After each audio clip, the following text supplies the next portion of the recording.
Well, basically, I think every child is going to be affected. Me in particular, I have 5 children that go to St. Joseph's. Well, 4 at the minute. I'm hoping to get my youngest daughter into St. Joseph's come September. But at the moment, she attends St. Michael's House in Coolock, which I work in where she's special needs. So hopefully with the resources that St. Joseph's already have, they are willing to take her on. But come September, I don't know where my child is going to stand, because she's going from having an SNA from 5 days a week to no SNA at all. 5 children from St. Joseph's School in Bolingbroke.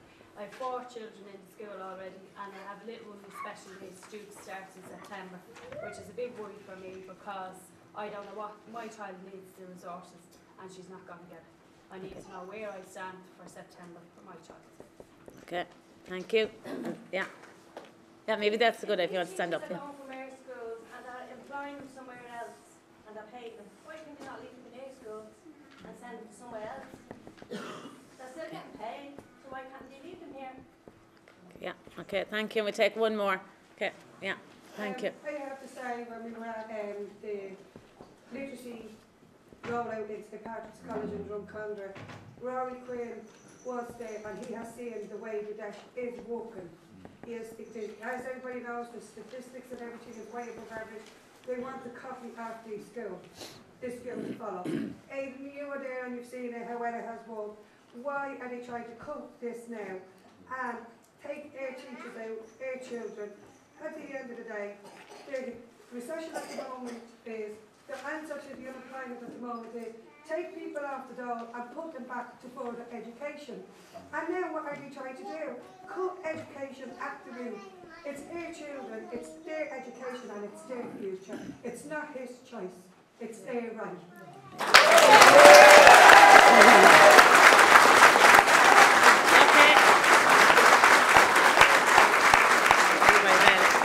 I mean, I think each of you have already hit the nail on the head. I mean, the reality, everybody accepts that there are cuts that have to be made, but they have to be fair and they have to be strategic. And these are wrong on both counts. I mean, children, on fairness, this is completely crazy, because children only get one chance. And as you said, you end up then having to spend money at the adult education end rather than just giving them a break when they're small.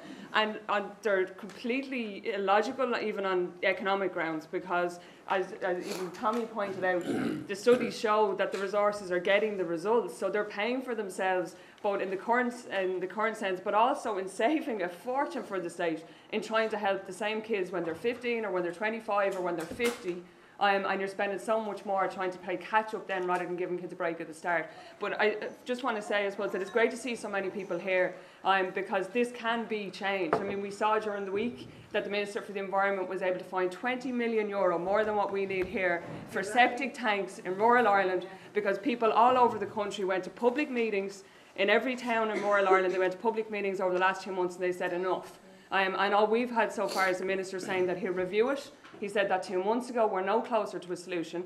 I've brought it up with him several times in the Sean, straight after the budget. He came in and said he'd review it. I then asked him after Christmas, because it was media speculation that, oh, this is grand, don't worry about it. People have spoken to him, he's changed his mind, it's all going to be sorted. And I asked him that a month ago and he said no. He said there will be cuts. We put down a debate in the Sean the other day, debated for 2 hours. And another minister, Minister Cannon, came in and said, no, this has to be done, savings have to be made. So I think it's really important for people to stick together after this, because by contrast with what happened in Northern Ireland, where people stuck together, what they're trying to do with the schools is divide and conquer, is say, we'll write out to you all separately, we'll negotiate with individual principals, and maybe you'll end up with a bit of what you had.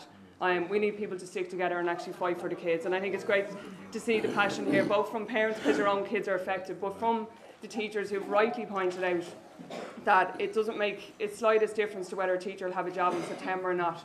But you can see their commitment and their passion to your kids, because they know them and they care about the area and they want to stay here. They don't want to be working somewhere else. Thank you. Larry. Thank you, folks. Larry O'Toole. First of all, I want to commend you all for coming out with such great numbers. It's a powerful thing. I thought those days were gone when people would come out and take a bit of action, and you have to be commended. And also to the 3 schools and the people in the schools for organising this. It gives me great hope. I still live in this area, and I've seen the benefit, and I've seen the the challenges this school and our two sister schools in Priorswood and Bunnybrook have made and went through down through the years. And in the last number of years, because of new resources and all that coming in, I am a living witness to see what has happened in our community through this. I can see a difference in our children. I can see people moving on. I can see all that happen. Nothing but positive things. Now, I'm afraid that if we take away these, we've already lost SNA teachers, we've lost resource teachers, now we're going to lose teachers, language teachers, all of that. That is going to be detrimental to our community and the communities around the Coolock area. I can guarantee you that the people that need it most are going to be neglected. When I look around here, I see parents who went through this school here, and through Bunnybrook, and through Priorswood. I see them here. People who, by the fact that they got good education in these schools, are now up here fighting for their children, and some of them, like a few years ago, would have been myself fighting for my grandchildren. I'm proud to be in this school today and to be associated with the other three schools for all the good work that has been done. And it's a credit to the parents, teachers. But look, this will be a mortal blow. This will be a terrible blow to our community. And I say this, and I may not get a chance to speak anymore this morning because we're tight for time. I say this to our Labour and Fine Gael TDs, whether they're in or out of the party. Get in there, kick ass, and get them to reverse the cuts. Yeah.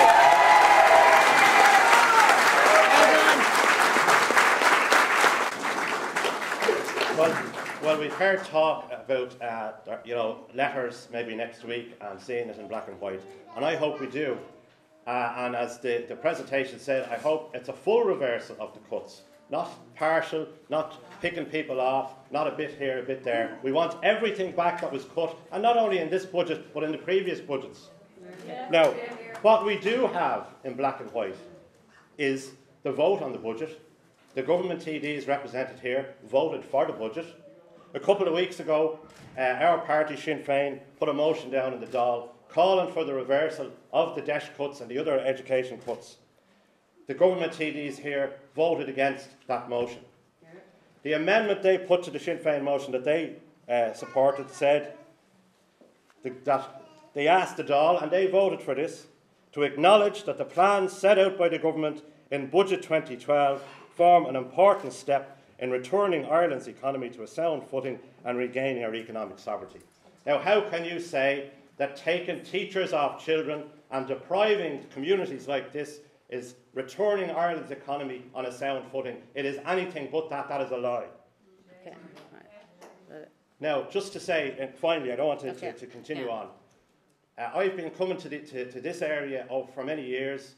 I remember Darndale, Belcamp, Moatview and Coolock in the 1980s, when people in these areas had nothing, when communities had nothing. Now, what you achieved over all these years, the facilities that you got for your areas, the educational improvements that you got, they weren't handed down from on high by a minister or somebody else. They were achieved because you fought for them. And you'll win them back by fighting for them. So keep fighting.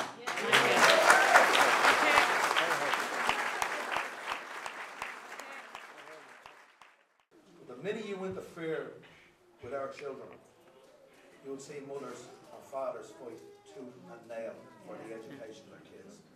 Like, no mistake about it. So, I'm looking at you all here today. You're all representatives. Some of you have represented this constituency for a long, long time. And you know exactly what I'm talking about. There's been people that used to sit in those chairs where you are sitting now that didn't get re-elected over issues that were going on in this community before. And that's what's going to happen here. So if you're going to make a stamp on this now, stamp it out, because that's what's going to happen. Thank you.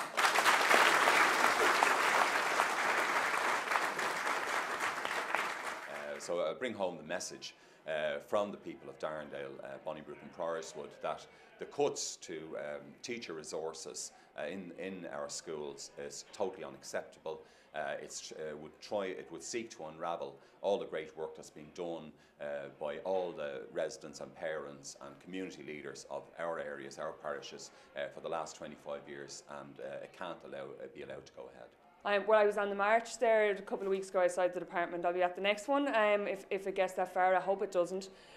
We've had commitments here from some of the government TDs today that they think that it will be sorted next week, that there might be a letter come from the Minister. I hope that that's true. I've tabled a motion the other night in the Seanad. I'm calling for the cuts to be reversed, and the Minister came in and said that they were that just reviewing them. He didn't give any commitment that they were going to be reversed. Well, I was very pleased about the turnout, and I think one of the great benefits of it was that we had 3 schools from the Dublin 17 area who came together in a joint effort to send a message out that our schools are not to be, don't want to lose facilities, don't want to lose resources, and not just we want some part rollback, we want a total reversal